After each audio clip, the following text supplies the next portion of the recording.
प्रथम बैठक कब संविधान सभा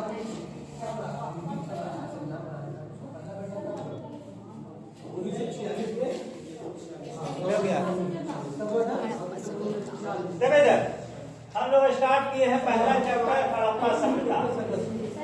ठीक है, इतिहास का यह पहला चैप्टर हड़प्पा सभ्यता। क्या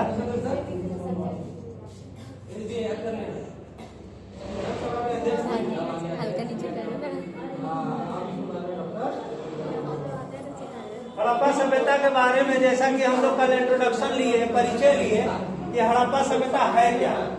ठीक है, इसका उद्घाटन कैसे हुआ या कैसे उद्घटित हुई, इसके बारे में हम लोग कल जाने। आज जानेंगे कि इसका नामकरण कैसे हुआ। नामकरण शुरू में संविधान बना था, अनुच्छेद था। इसे 2-3 नामों से जाना जाता है। पहला हड़प्पा सभ्यता, वर्तमान में भारतीय संविधान में कुल कितने भाग हैं?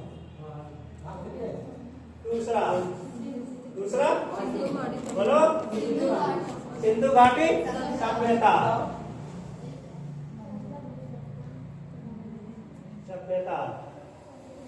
तीसरा सरस्वती सभ्यता। वर्तमान में भारतीय संविधान में कुल कितने भाग हैं? सभ्यता। चौथा, एक मिनट नहीं, वर्तमान में 25 है। चौथा ये वामसीन सभ्यता। क्वेश्चन है वर्तमान में भारतीय संविधान में कुल कितने भाग हैं? वर्तमान में प्रेजेंट में कितना भाग है?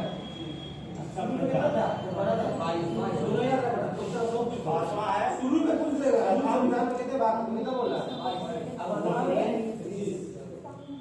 क्रांति भारतीय संविधान की प्रस्तावना में ठीक है, किस संशोधन से जुड़ा? इतना नाम है, एक सभ्यता का इतना नाम है। देखो क्या हुआ था जब सिंधु घाटी सभ्यता खोजा गया था। क्या कर रही है तुम? मुंह में कुछ नहीं लेना है क्लास में। भारतीय संविधान में समाजवाद मार खाएगी।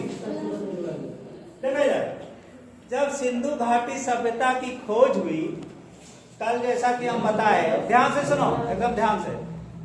पाकिस्तान में लाहौर से कराची तक जो रेलवे लाइन बिछाया जा रहा था, उस वक्त एक अंग्रेज, 2 भाई थे इंजीनियर, ब्रंटन ब्रदर्स। 1856 ईस्वी में ये घटना घटित हुई कि इस समय अचानक उन्हें लगा कि कुछ ईंटें हैं जिन्हें मजदूरों द्वारा रेलवे लाइन बिछाने के क्रम में प्रयोग किया जा रहा है। ठीक है, तो अब यह जो घटित हुआ उसे लगा कि यह ईंटें जो है वह कोई खास ईंट है, ये ईंटें खास है। उन्होंने क्या किया कि उसके बाद 1872 के लगभग जनरल कनिंघम, अलेक्जेंडर कनिंघम नामक एक इतिहासकार आए और उन स्थलों का अच्छे से अध्ययन करके एक पत्रिका में उसे छापा। ठीक है, लेकिन फिर भी लोगों को अभी भी इस बारे में नहीं पता था कि भारत में हड़प्पा सभ्यता नामक एक सभ्यता भी थी। 1921 ईस्वी में दयाराम साहनी के द्वारा, ध्यान रखना, 1921 ईस्वी में दयाराम साहनी के द्वारा हड़प्पा नामक स्थान की खुदाई की गई।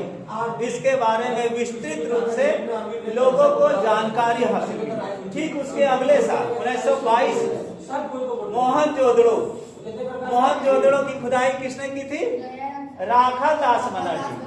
ठीक है, दयाराम साहनी हड़प्पा और राखा दास बनर्जी मोहनजोदड़ो। तो ये जो मोहनजोदड़ो की खोज की गई, अब यहाँ से लोगों को लगा कि एक ऐसी सभ्यता भी भारत में है जो प्राचीन काल में भारत में स्थित थी। ठीक है, प्राचीन काल में, इससे पहले जब तक खुदाई नहीं हुई, जब तक हड़प्पा के बारे में हम लोग जाने नहीं, हम लोग सोचते थे कि मौर्य पीरियड यानी अशोक या चंद्रगुप्त मौर्य यहीं तक हमारा इतिहास है। लेकिन इसके बाद जैसे ही हड़प्पा सभ्यता की खुदाई हुई, हमें पता चला कि हमारा जो इतिहास है वह कई वर्षों पुरानी है, कई हजार साल पहले। सिर्फ अशोक नहीं बल्कि उससे कई हजार साल पहले हड़प्पा सभ्यता। अब यहाँ क्या हुआ कि हड़प्पा सभ्यता तो उद्घाटित हो गया, अब इसका नाम क्या रखा है? इसका नाम क्या रखा जाए, किस नाम से इस सभ्यता को पुकारा जाए। ठीक है, अब यहाँ क्या हुआ कि यहाँ भारत में हो जाएगा श्री राजगोपाल भारत के पहले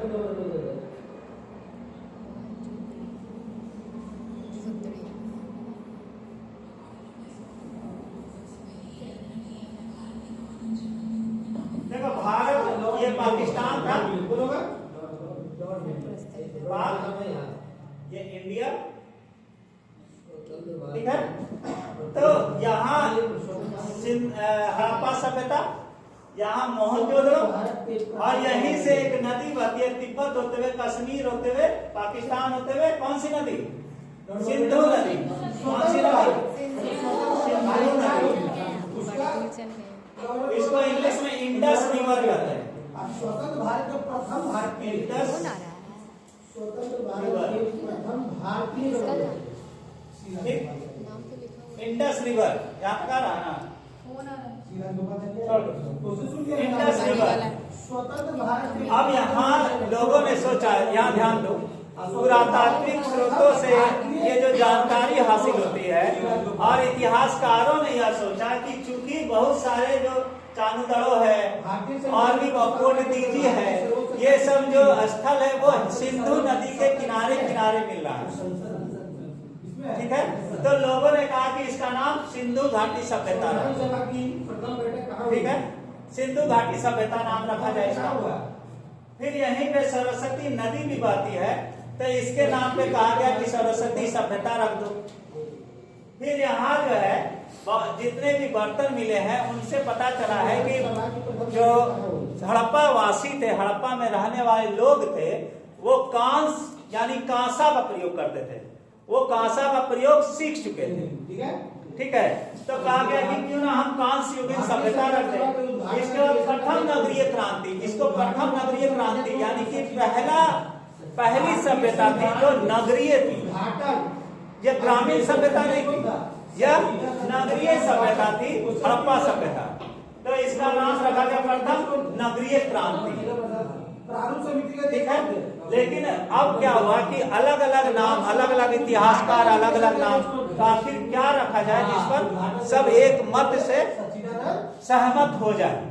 तो कहा गया कि सब मिल करके ये डिसाइड किए कि चूंकि पहला जो स्थल है वो कौन सा खोजा गया था? हड़प्पा स्थल। तो क्यों ना हम इसी के नाम से रख दें, जो पहला बार खोजा गया हड़प्पा, तो इसी के नाम पे हड़प्पा सभ्यता रख दिया। ठीक है, यहाँ तक कोई दिक्कत? कोई प्रश्न? ठीक है, अब जैसे देखो इसका काल है, इसको लिख लो एक बार, लिखो नामकरण।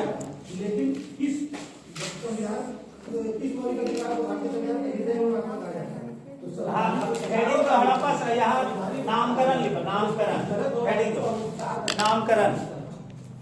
इतिहास का एक अलग से कॉपी बनाओ, 12th क्लास का स्टार्ट कर चुके हैं हम।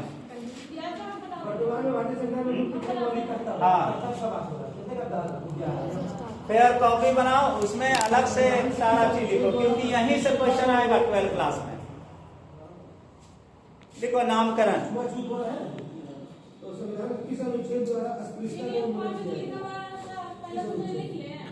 हाँ, नहीं, पहला लिखो हड़प्पा सभ्यता लिख के डाल दो, हड़प्पा सभ्यता लिख करके डाल दो।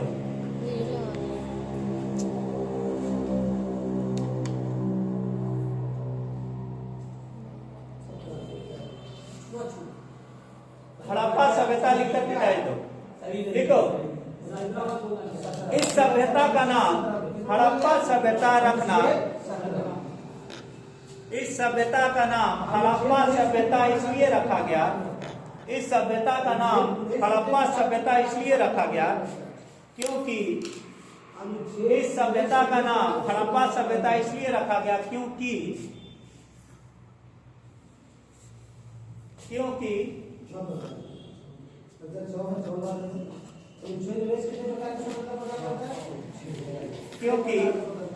सर्वप्रथम इसी स्थल की खोज की गई थी। सर्वप्रथम इसी स्थल की खोज की गई थी। सर्वप्रथम इसी स्थल की खोज की गई थी। फिर से, इस सभ्यता का नाम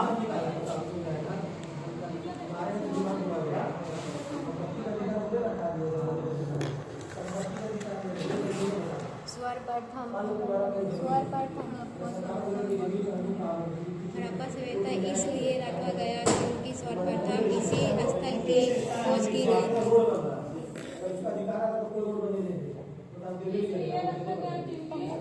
क्यों? इस सभ्यता का नाम हड़प्पा सभ्यता इसलिए रखा गया क्योंकि सर्वप्रथम इसी स्थल को की खोज की गई। सर्वप्रथम इसी स्थल की खोज की गई। यह सबसे उपयुक्त नाम है। उपयुक्त नाम है। सबसे उपयुक्त नाम है। यह सबसे उपयुक्त नाम है। यह सबसे उपयुक्त नाम है। उपयुक्त नाम मतलब सबसे सटीक, सबसे उपयुक्त नाम है। अब दूसरा लिखो, सिंधु घाटी सभ्यता।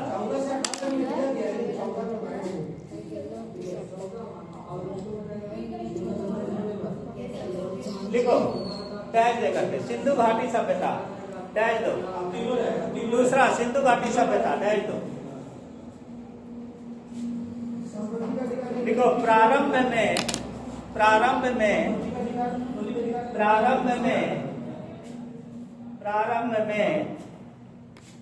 मानव अधिकार में आता है कि मूल अधिकार में आता है कि लिखो प्रारंभ में जो स्थल खोजे गए, प्रारंभ में जो स्थल खोजे गए, प्रारंभ में जो स्थल खोजे गए, प्रारंभ में जो स्थल खोजे गए वे सिंधु नदी के घाटियों में ही मिले। वे सिंधु नदी की घाटियों में ही मिले थे। वे सिंधु नदी के घाटियों में ही मिले थे। वे सिंधु नदी की घाटियों में ही मिले थे।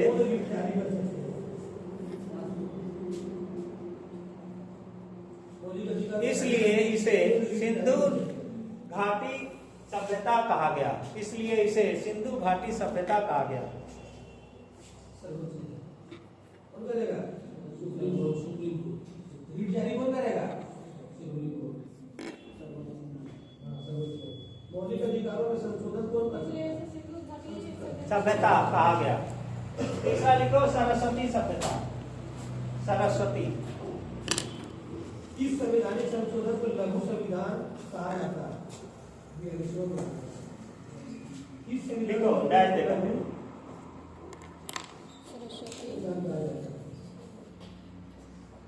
प्रारंभ में कुछ बस्तियां ऐसे लिखो, बस्तियां, प्रारंभ में कुछ बस्तियां सिंधु तथा उसकी सहायक नदी,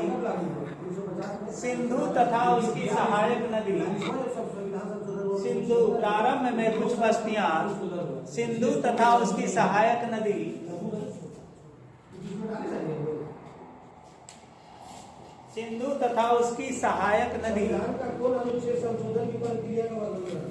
सरस्वती के बीच मिली थी।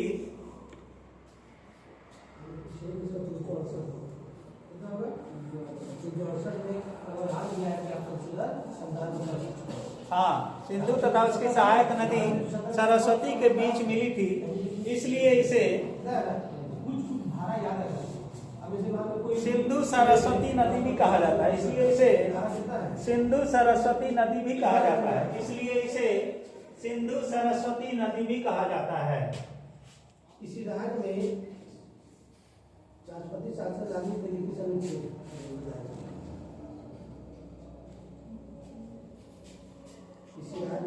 लिखो, इसी में एक लाइन लिख दो कि सरस्वती नदी अब लुप्त हो चुकी है। सरस्वती नदी अब विलुप्त हो चुकी है। विलुप्त ऐसे लिखो, विलुप्त हो चुकी है। सरस्वती नदी अब विलुप्त हो चुकी है।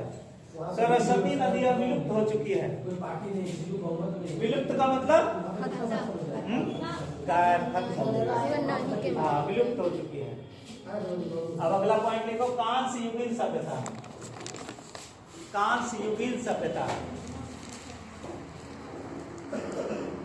कांस्य युगीन सभ्यता।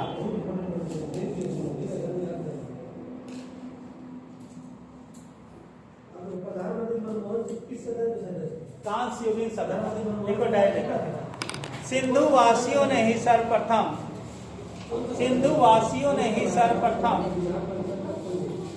सिंधु वासियों ने ही सर्वप्रथम, सिंधु वासियों ने ही सर्वप्रथम, सिंधु वासियों ने ही सर्वप्रथम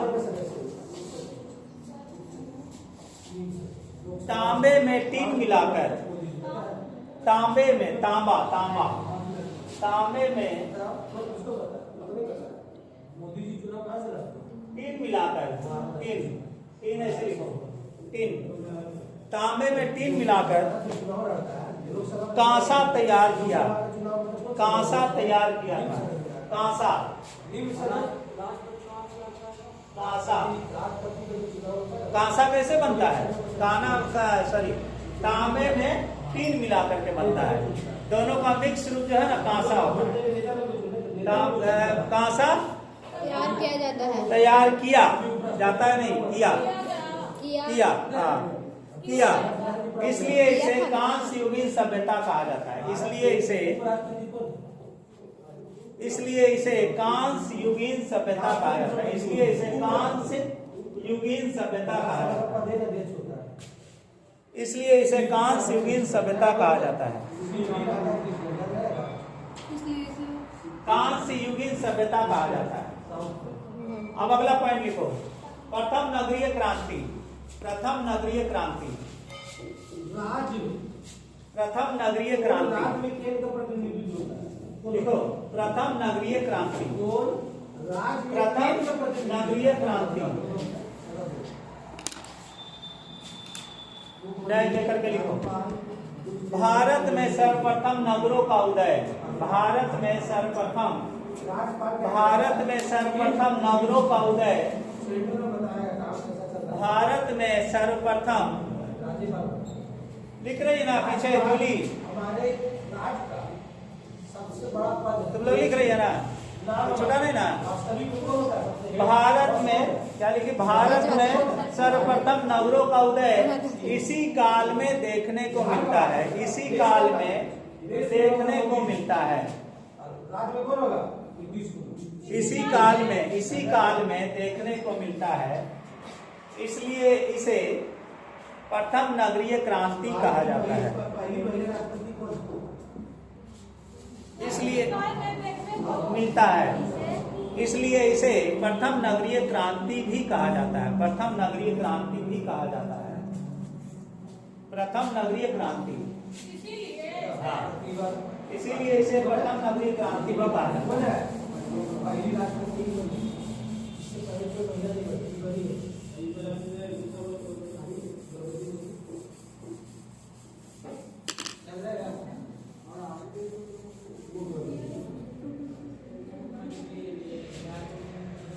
यहाँ तक आता है उसमें भारत का नक्शा नहीं आ रहा है, थोड़ा सा नहीं।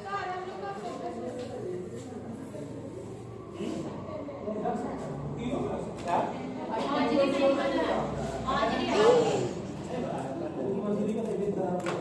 अब देखो इधर, काल निर्धारण, काल निर्धारण क्या है रे? नगरीय क्रांति। देखो एक चीज बता, देखो इधर ध्यान दो, नगमा इधर ध्यान, देखो एक चीज बताओ कि किसी भी प्राचीन काल में जो वस्तुएं मिलती है, प्राचीन काल आज से 10,000 20,000 साल पहले का कोई वस्तु मिला, कोई वस्तु, ठीक है, या कोई कंकाल मिला, कंकाल, तो इसके बारे में तुम लोग ये बताओ कि इन सब चीजों का काल निर्धारण कैसे किया जाता है? काल निर्धारण, काल निर्धारण कि ये, अब जैसे मान लिया कोई कंकाल मिला, ठीक है, कोई कंकाल मिला और कंकाल मिला और पता चला, अब इसके बारे में ये पता करना है कि ये कब जीवित था। ये कैसे पता किया जाता है?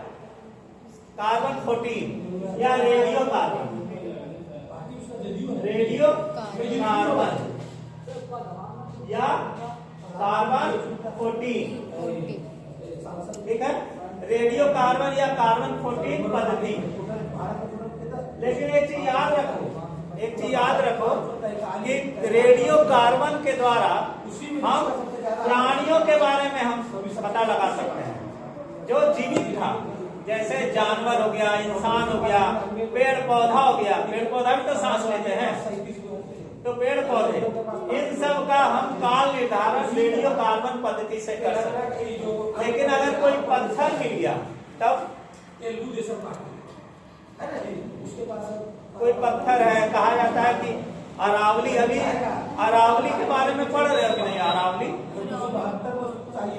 अरावली अभी न्यूज में था ना बहुत, अरावली, अरावली पर बहुत सारा कविता भी लिखा गया। अरावली क्या है?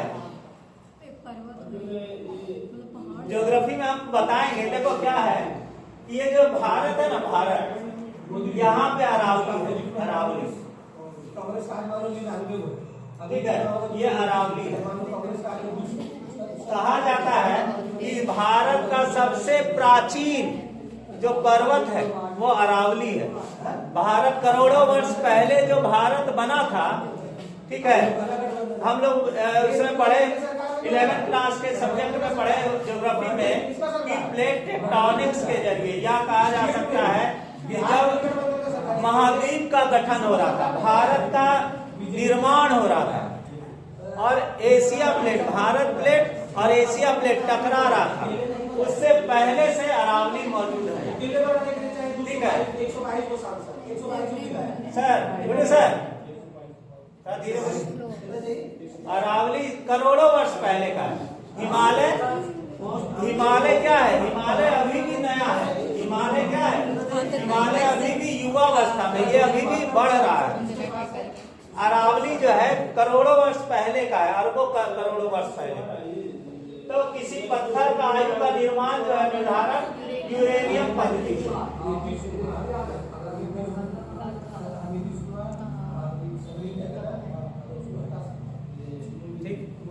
अब यहाँ देखो, ध्यान दो, रेडियो कार्बन है क्या, कैसे निर्धारण करता है, ये ध्यान दो। ये काम कैसे करता है? जैसे हम जीवित हैं, हम जीवित हैं, खाना खा रहे हैं, सांस ले रहे हैं, तो हमारे शरीर में एक कार्बन 14 नामक तत्व जो है वह हमेशा जा रहा है, खाना के द्वारा, पानी के द्वारा, सांस के द्वारा। कार्बन 14, तवज्जो इधर ध्यान दो, लिखना बात पूछेंगे तो नहीं बताओगे, ध्यान रहता नहीं है क्लास में। कार्बन 14 जो है वह हमेशा हमारे शरीर में जाता रहता है, किसके जरिए? सांस के द्वारा, खाने के द्वारा, पीने के द्वारा। तो कार्बन 14 नामक जो तत्व है हमारे शरीर में वो इकट्ठा होते रहता है। जैसे ही हम मर जाते हैं, जैसे ही हमारी मृत्यु हो जाती है, तो उसको अगर हम, जैसे हिंदू पद्धति के अनुसार तो जला दिया जाता है, लेकिन बहुत सारे पद्धति में वो गाड़ा जाता है। अगर उसको रख दिया जाए गाड़ के, अगर वो होता क्या है ना कि जैसे ही हम मरते हैं, हम सांस लेना बंद कर देते हैं, खाना खाना बंद कर देते हैं और पानी पीना बंद कर देते हैं, तो ये कार्बन 14 अब जाना बंद हो गया अंदर। अब वो क्या होता है, धीरे धीरे क्षय होता है उसका, वो खत्म होता जाता है। उसका एक पीरियड है कि 5000 5500 साल में आधा हो जाता है वो, ठीक है। ये जो क्षय होने का जो समय है, टाइम पीरियड है, जो खत्म होता है कार्बन 14, ये जो क्षय होगा, क्षय का मतलब धीरे धीरे खत्म हो रहा है हमारे शरीर से। 1000 साल 2000 साल में वो धीरे धीरे क्षय होता जाता है, और वो जो तत्व है एक निर्धारित समय पर अपनी आधी आयु पूरा करता है, आधा खत्म होता है, फिर उसके बाद आधा, फिर उसका आधा। तो यही कार्बन जो अब मान लिया कि प्राचीन काल का कोई जीवाश्म मिला, जीवाश्म हड्डी मिला। अब इसके अंदर कार्बन 14 की मात्रा हम लोग देखते हैं कि कितना बचा हुआ है, ठीक है। और इस आधार पर हम यह अनुमान लगाते हैं कि ये कितने साल पहले इसका पूरा होगा, यानी कि जब जीवित होगा तो वो कितने साल पहले वो खाना खा रहा होगा, उसके शरीर में इसका डबल होगा। बात समझ में आ रही है? तो ये कार्बन 14 का ही ये रूप है, ये कार्बन का रूप है, 14 संख्या है। और इसका जो है ये क्षय होता जाता है मरने के बाद, एक निर्धारित अवधि के बाद वह अपनी आधी आयु पूरी करता है। तो इसी का काउंटिंग करके, इसी की गणना करके हम ये पता करते हैं कि वह जो जीवाश्म है, जो जानवर है या इंसान है, वो कब वो जीवित था।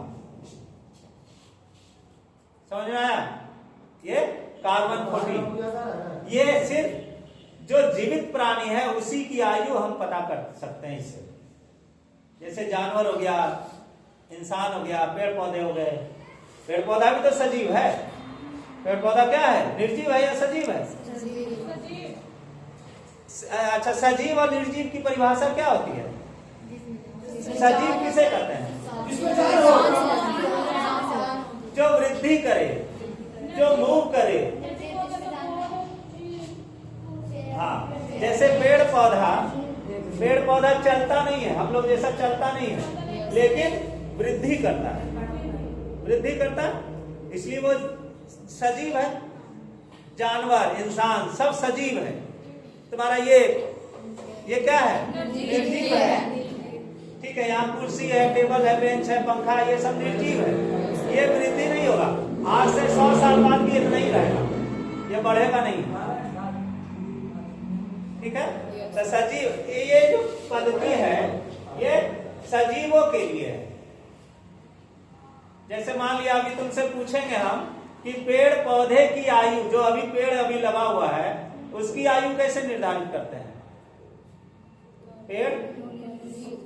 पेड़ जो है, अभी तुम्हारे घर के आसपास जो बरगद का पेड़ होगा, विशाल पीपल का पेड़ होगा, उसकी आयु कैसे निर्धारित करेंगे? क्या देख करके? उसका पत्ती नहीं, उसका जो कटता ना, हाँ, जब कटेगा उसका तना कटता है। ध्यान रखना इस बात को, जब तना कटेगा तो ऐसे दो जैसा कटेगा ना, तना कटेगा। तो इसमें देखना तुम, ये धारी होता है, धारी होता है, देखिए। इसी का काउंटिंग करके इसकी आयु हम पता करते हैं। इसको कहते हैं डेंड्रोलॉजी। हम पहले बताया ना, डेंड्रोलॉजी। इसी ये रिंग है, रिंग क्या है? ये रिंग है। इस रिंग को काउंट करके हम पता करते हैं। जैसे गाय वगैरह का आयु कैसे पता करते हैं? सिंग से या दांत से भी पता चलता है। और सिंग का जो है वो भी छल्ला होता है, हल्का सा रुखड़ा होता है।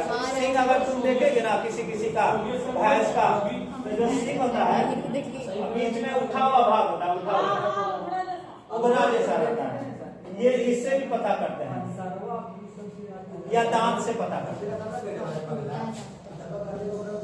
ठीक है, ये सब नॉलेज होना चाहिए।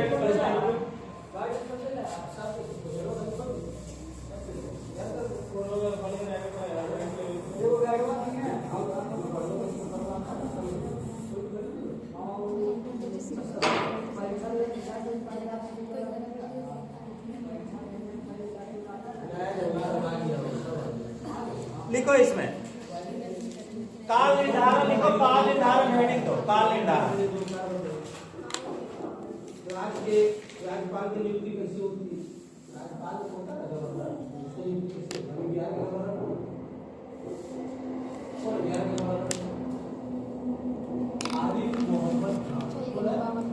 लिखो, रेडियो कार्बन पद्धति के आधार पर, रेडियो कार्बन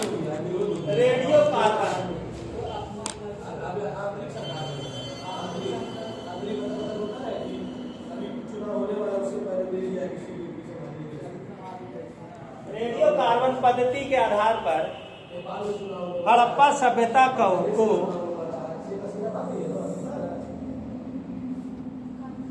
रेडियो कार्बन पद्धति के आधार पर हड़प्पा सभ्यता को देखिए, रेडियो कार्बन पद्धति के आधार पर हड़प्पा सभ्यता को 3500 ईसा पूर्व से 1300 ईसा पूर्व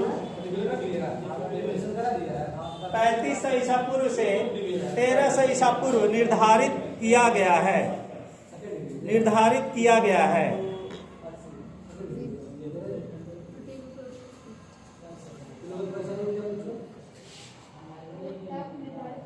हाँ, निर्धारित किया गया है। इसी में लिखो कि अन्य विद्वानों ने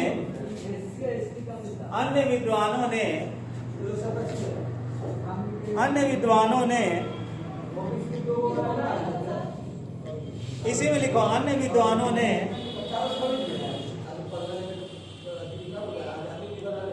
अपने अध्ययन के अनुसार अलग अलग अन्य विद्वानों ने अपने अध्ययन के अनुसार अलग अलग काल का निर्धारण किया है।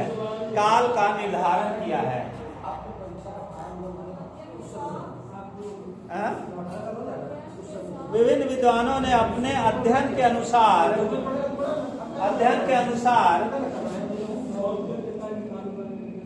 काल का निर्धारण किया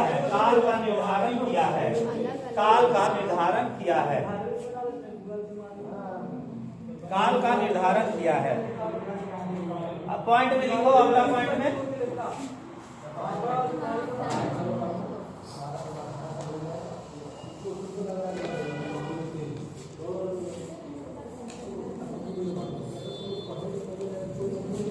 प्राचीन काल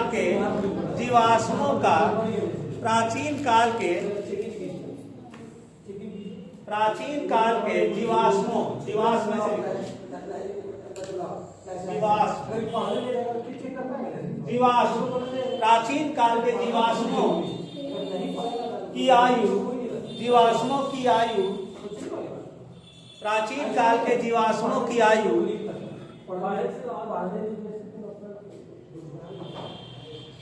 रेडियो कार्बन पद्धति से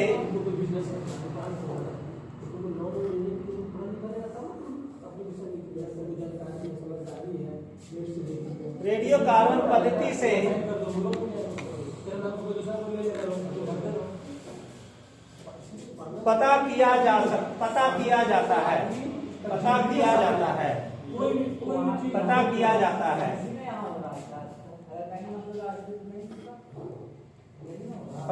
जाता है। इस पद्धति से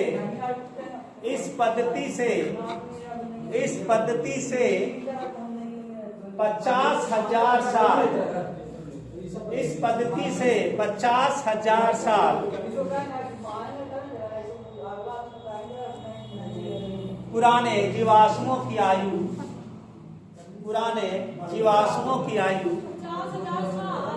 50,000 साल पुराने जीवाश्मों की आयु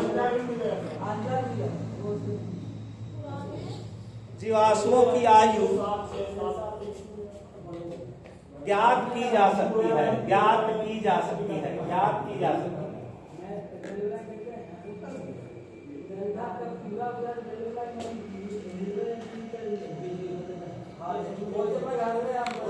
अगला पॉइंट में लिखो, इससे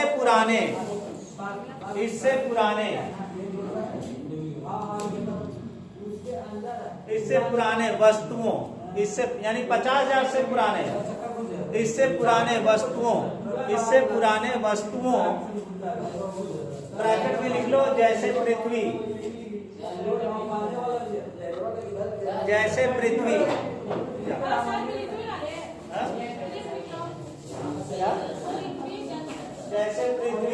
ब्रैकेट 1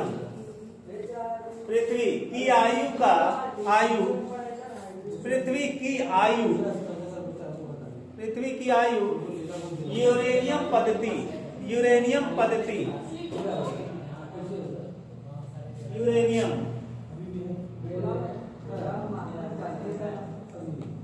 यूरेनियम पद्धति यूरेनियम पद्धति से ज्ञात की जा सकती है। यूरेनियम पद्धति से ज्ञात की जा सकती है।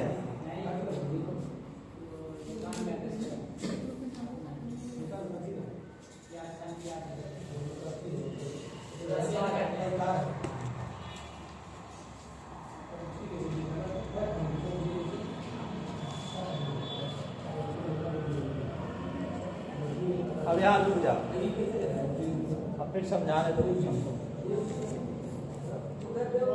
ठीक है ना? इसी तरीके से चल रहा है ना, समझाते जा रहे हैं, लिखाते जा रहे हैं, सही ठीक है? जाता है। ये तरीका सही है। ऐसे पहले भी करते थे, ऐसा नहीं कि नहीं करते पहले करते थे। हैं? हाँ,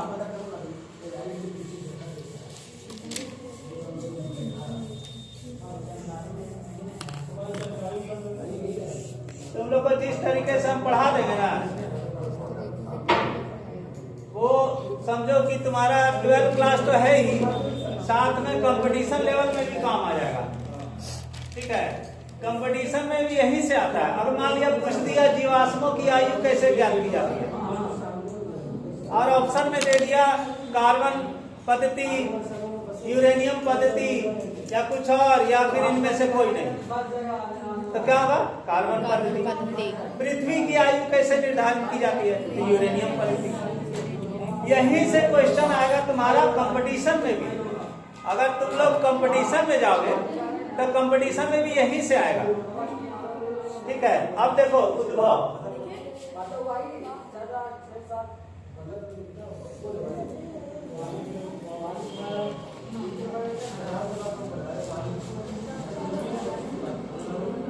देखो इधर ध्यान दो, हम क्या पढ़ रहे हैं? हड़प्पा सभ्यता, ठीक है?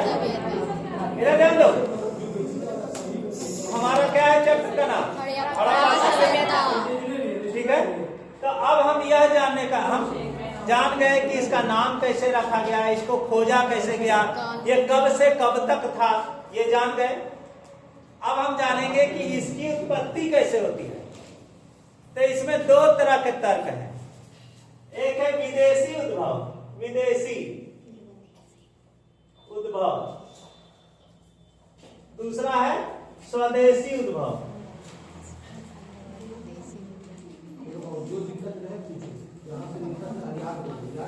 देखो ध्यान दो इधर, अब दोनों में अंतर क्या है?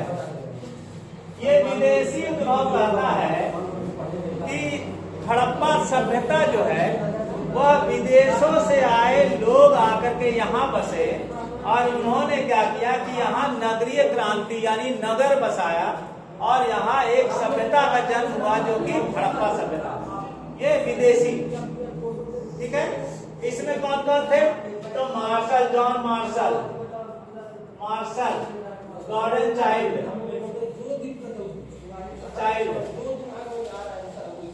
जैसे विदेशी इतिहासकार, ये विदेशी इतिहासकार, इन्होंने कहा कि हम यहाँ ये जो सभ्यता है ये विदेश से आकर के लोग बसे और यह सभ्यता यहाँ उद्घाटित हुई, ठीक है? देखो होता क्या है ना, इतिहास जो है, इतिहास क्या है? इतिहास क्या है? देखो ध्यान से सुनो, इतिहास जो है वह एक ऐसा सब्जेक्ट है जो प्राचीन काल की बीती हुई घटनाओं को हम अध्ययन करते हैं। क्या करते हैं? बीती हुई घटनाएं। जैसे सुबह तुम उठी, जागी, तैयार हुई, घर का काम की, ये भी इतिहास हो गया तुम्हारा, ठीक है? वो बीत गया। लेकिन यहाँ सबसे बड़ी बात है कि हम उन सब चीजों का तो अध्ययन नहीं करते, हम किताबों में उन बीती हुई घटनाओं को याद करते हैं जिससे समाज में परिवर्तन होते हैं, जिससे राजनीतिक परिवर्तन होते हैं, जिसका प्रभाव जो है हजारों साल तक चलता है। जैसे अगर हम कहें कि भारतीय स्वतंत्रता संग्राम जो हुआ अंग्रेजों को भगाने के लिए, इसमें बहुत सारे लोगों ने अपनी जान गंवाई, लेकिन मुख्य रूप से हम उन नेताओं को जानते हैं जो हमारा नेतृत्व प्रदान किया, जिन्होंने हमें लीडरशिप किया, लीडर, ठीक है। अब गांधी जी जो है डांडी मार्च के लिए चल रहे हैं, उनके पीछे सैकड़ों लोग चल रहे हैं, लेकिन चूंकि गांधी जी क्या है, नेतृत्व करता है, उनके नेतृत्व में वो मार्च हुआ था, इसलिए हम गांधी जी को जानते हैं, गांधी जी का। तो इतिहास का मतलब यह है कि हम उन बीती हुई घटनाओं का अध्ययन करते हैं जिससे समाज पे, राजनीति पे असर पड़ता है, परिवर्तन होता है, ठीक है। युद्धों के बारे में पढ़ते हैं। अब क्या है यहाँ एक चीज याद रखना कि इतिहास जो है एक ऐसा सब्जेक्ट है कि जो भी आएगा अपने अनुसार तुमको कहानी सुनाएगा, अपने अनुसार। हम इतिहास में क्या हुआ वो तो देखने नहीं गए, हम लोग देखे इतिहास में क्या हुआ ये तो हम लोग देखने नहीं गए, हम अनुमान लगाते हैं, किताबों को पढ़ते हैं। उस समय जो राजा महाराजा के समय जो किताब बना था, लिखा था, वो किताब पढ़ते हैं तो हम पता चलता है कि यहाँ अशोक है, हर्षवर्धन है, या बहुत सारे राजा हैं, यही होता है ना। तो होता क्या है, इतिहासकार उसको कहते हैं ना कि पूर्वाग्रह, एक शब्द होता है पूर्वाग्रह। पूर्वाग्रह का मतलब होता है कि वो पहले से मेरा क्या अवधारणा है उसी के अनुसार हम तुमको बताएं। जैसे यहाँ हम कहते हैं अंग्रेज, अंग्रेज जो है, अंग्रेज आए, भारत आए अंग्रेज, उन्होंने इतिहास लिखा, ठीक है। तो वो ये बताने का प्रयास, ध्यान से सुनो एकदम, इतिहास कैसे लिखा जाता है तुमको बता रहे हैं हम। अंग्रेज आए, अंग्रेजों ने पहले इतिहास लिखना प्रारंभ किया, तो उन्होंने यह बताने का प्रयास किया कि तुम लोग हमेशा से गुलाम रहे हो, तुम लोगों के ऊपर हमेशा से बाहरी आक्रमण हुआ, बाहर के लोग आए, तुम पर शासन किया, प्राचीन काल हो चाहे मध्यकाल हो चाहे आधुनिक काल हो, इसलिए हम शासन कर रहे हैं। वो क्यों बता रहे हैं ऐसा? क्योंकि उन्हें यहाँ शासन करना था।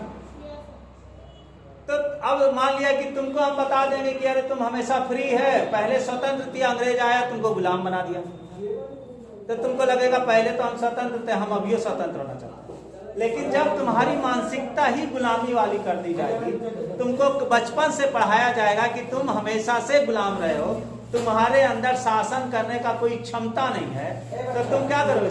सो जाओगे। अरे शुरू से हमको तो शासन करना आता नहीं है, शुरू से हमारे ऊपर बाहर के लोग आकर के गुलाम बना के रखे, हम उसी इस अवस्था में ही रहेंगे। तो अपने शासन को जस्टिफाई करने के लिए अंग्रेज क्या किया कि उन्होंने शुरू से बताया कि बाहरी आक्रमण हुआ, बाहर के लोग आए, यहाँ के लोगों पर शासन किया। इसको कहते हैं साम्राज्यवादी विचारधारा। क्या कहते हैं? साम्राज्यवादी विचारधारा।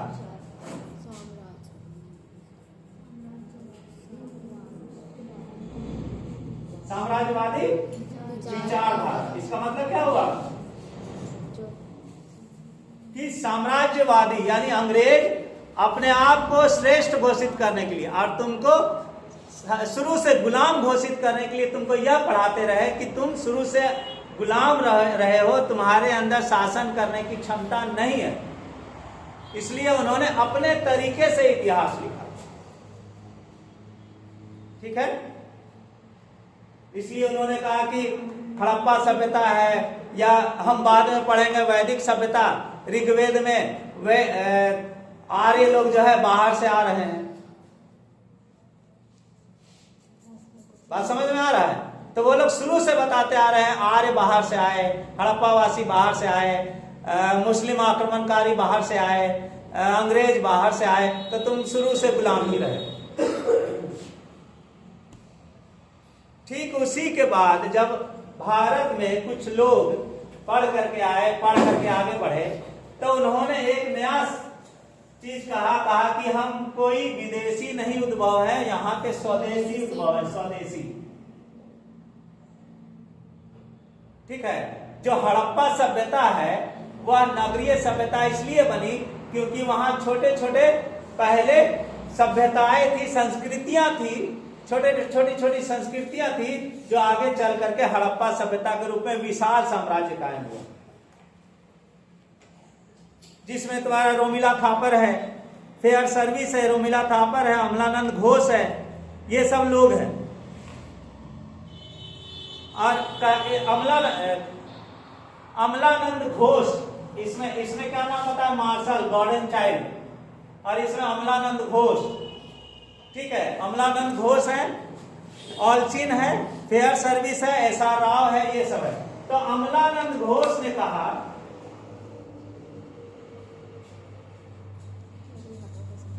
अमलानंद घोष ने कहा कि एक भारत में थी सोथी संस्कृति, सोथी संस्कृति,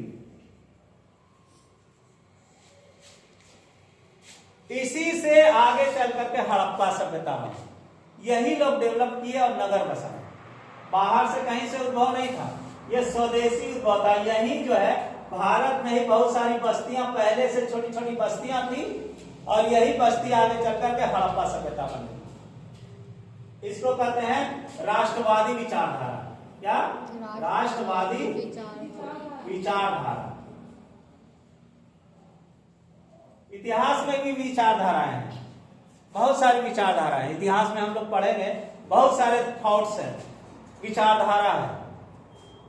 मार्क्सवादी विचारधारा अलग है, राष्ट्रवादी विचारधारा अलग है, साम्राज्यवादी विचारधारा अलग है। जैसे हम लोग के फेमस जो राइटर है बिपिन चंद्र, अब नहीं रहे, बिपिन चंद्र, रोमिला थापर, अभी भी है रोमिला थापर, ठीक है, रामशरण शर्मा, ये सब जो इतिहासकार हैं, इनकी किताबें हम आज भी पढ़ते हैं, मेरे पास है, हम भी पढ़ते हैं। तो ये सब मार्क्सवादी विचारधारा वाले लोग हैं। तो ये सब विचारधारा अभी भी है। क्या होता है, इतिहास को अपने अनुसार, जैसा शासन होता है वह अपने अनुसार इतिहास को करता है, ठीक है, यह हमेशा से होता है, आज नया नहीं है। इतिहास चूंकि क्या है, इतिहास प्राचीन काल की चीज है ना, हम तो देखे नहीं है। तो शासक वर्ग अपने अनुसार अपने आप को जस्टिफाई करने के लिए कि हम सही हैं, तो हमको सही मानो, इसलिए अपने अनुसार इतिहास को करते हैं, इतिहास की पुस्तकें फिर से लिखवाते हैं।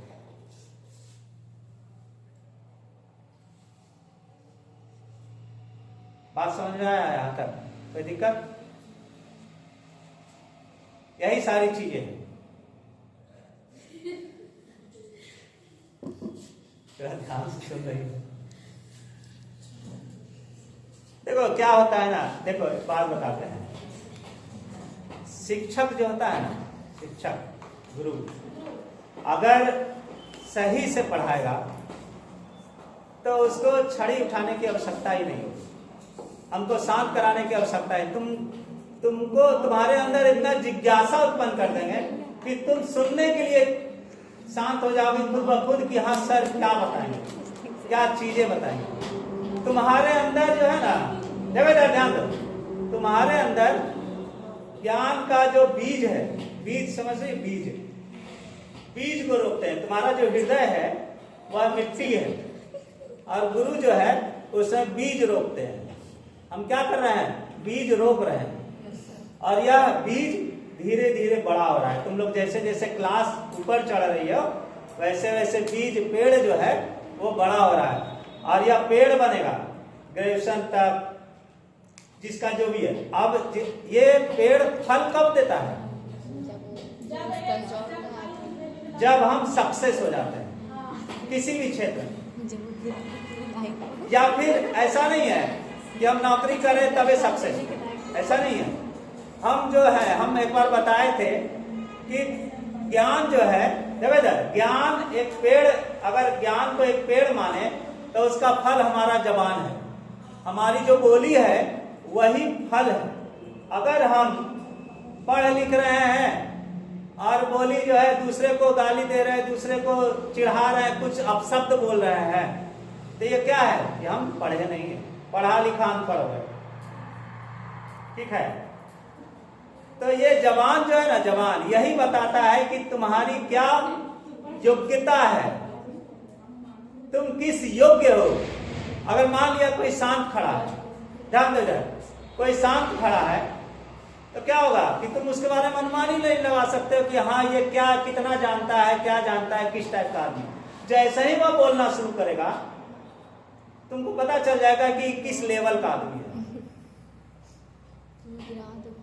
ठीक है, बात समझ रही है?